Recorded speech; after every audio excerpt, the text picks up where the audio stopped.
Aujourd'hui, on parle des crises psychotiques, qui peuvent faire perdre pied avec la réalité de manière brutale. Les symptômes principaux sont des idées délirantes, des hallucinations, un discours désorganisé et un comportement incohérent. Ce n'est pas la même chose que la schizophrénie, bien que cela puisse en être une cause.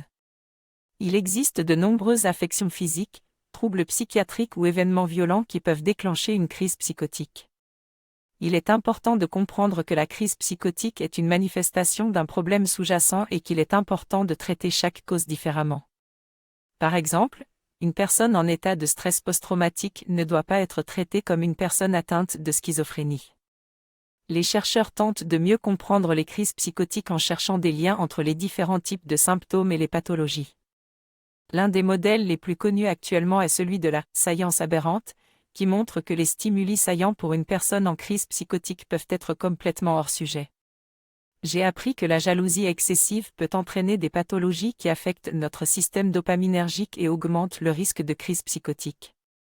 En cas de stress post-traumatique, la personne peut attribuer un danger à des stimuli qui n'en représentent pas réellement, ce qui provoque une vision déformée de la réalité.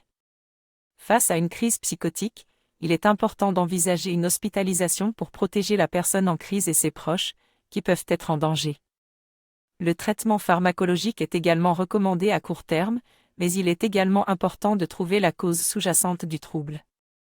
Les personnes en crise psychotique ne sont pas toutes atteintes de schizophrénie, et il est donc essentiel de poser un diagnostic correct pour appliquer le bon traitement. Un suivi psychologique est important pour prévenir les crises futures et traiter le patient de manière optimale.